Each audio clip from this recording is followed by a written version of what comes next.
Halo, perkenalkan nama saya Nurse Unit Reja Cindianggriani SK Perawat Ali Pertama di RSUD Kelas D Pratama Sendawar di bagian Unit Gawat Darurat. Welcome to my video. Hasil observasi dan wawancara, masih kurangnya pemahaman mengenai adanya penyebab insiden keselamatan pasien, tidak ada media edukasi mengenai pencegahan IKP, pasien tidak terpasang gelang identitas, pasien tidak diberi penanda risiko jatuh, tidak ada kaset anti-slip, pagar bed tidak terpasang.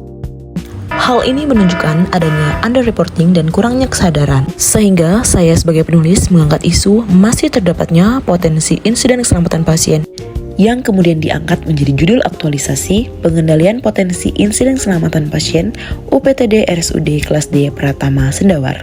Terdapat 4 rencana kegiatan. Yang pertama, identifikasi potensi insiden keselamatan pasien. 2. Pembuatan dan penyebaran media edukasi keselamatan.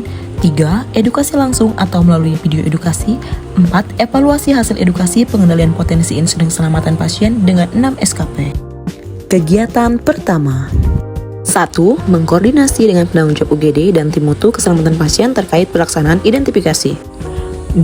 Melakukan wawancara pada petugas UGD, cleaning service, satpam, dan penanggung jawab mutu pengendalian risiko tentang pengalaman atau pemahaman terkait keselamatan pasien.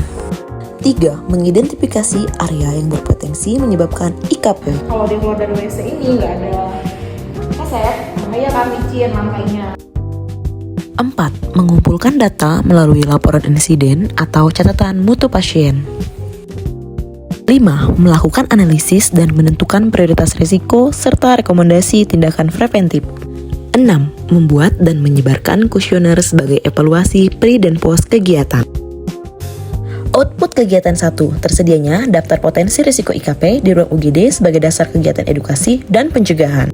Nilai-nilai ASN berakhlak dapat dilihat sebagai berikut. Kegiatan kedua. 1.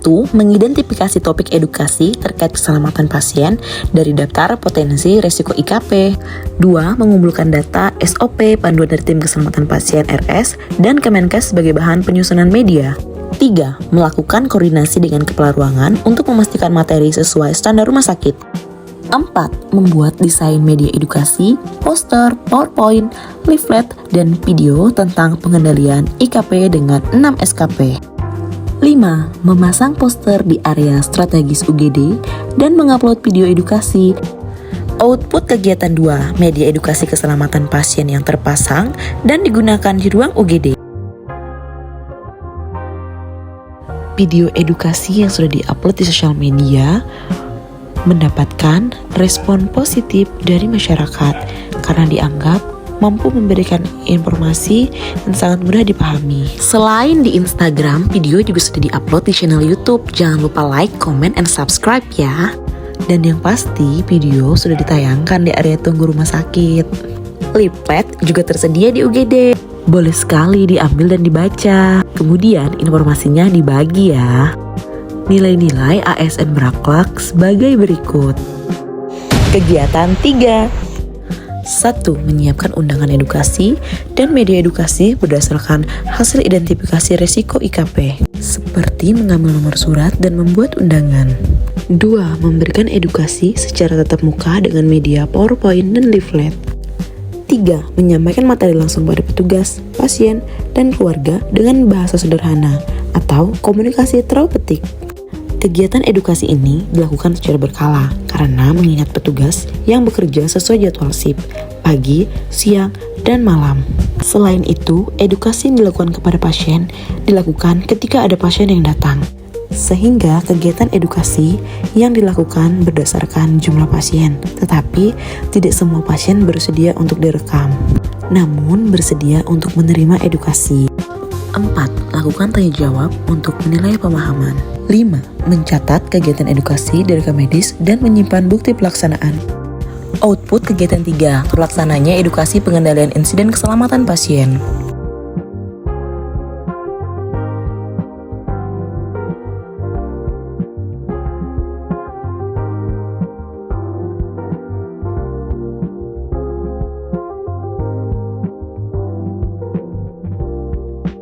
Keterkaitan nilai-nilai ASN berakhlak sebagai berikut.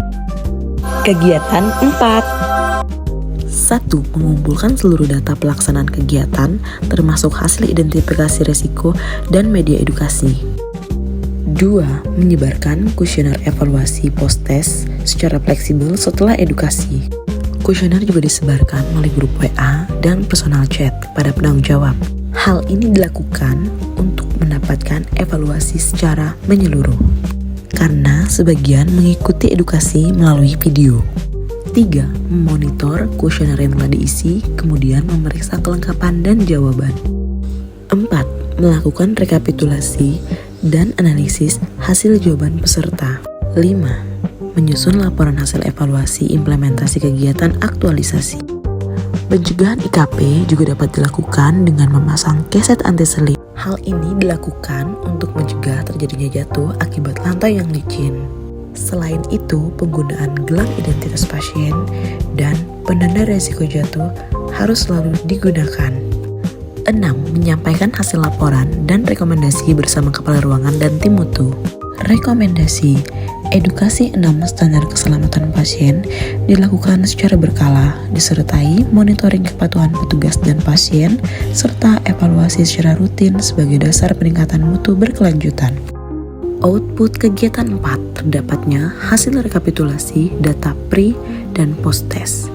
Evaluasi edukasi pasien dan keluarga menunjukkan adanya peningkatan pemahaman. Selain itu, pasien atau keluarga juga bersikap kooperatif terhadap pelayanan rumah sakit. Dengan demikian, hal ini menguntungkan kedua belah pihak.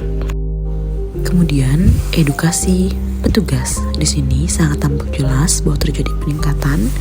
Diharapkannya kepatuhan ini akan terus berlangsung dan berkelanjutan, sehingga terjadinya peningkatan mutu mengenai pencegahan insiden keselamatan pasien. Nilai-nilai ASN berakhlak sebagai berikut. Dapat ditarik kesimpulan, kegiatan aktualisasi telah terlaksana dengan baik. Isu dapat diselesaikan, serta tujuan peningkatan pemahaman dan praktik pencegahan IKP tercapai. Petugas, pasien, dan keluarga menunjukkan peningkatan kesadaran terhadap keselamatan pasien, sehingga mutu layanan menjadi lebih aman dan terstandar. Salam sejahtera untuk kita semua. Kami dari pimpinan RSUD Mako Jaya Linggang sangat menyambut dengan baik kepada seluruh pegawai kami yang mengikuti kegiatan Laskar. Bahwa kegiatan Laskar yang telah mereka ikuti ini telah banyak membawa dampak positif untuk rumah sakit dengan berbagai kegiatan aktualisasi yang mereka lakukan. Jadi harapan kami sebagai pimpinan di sini, semoga kegiatan aktualisasi tersebut bukan cuma sekedar sebagai kegiatan yang diselesaikan di Laskar saja, tapi memang betul-betul bisa diimplementasikan di rumah sakit ini.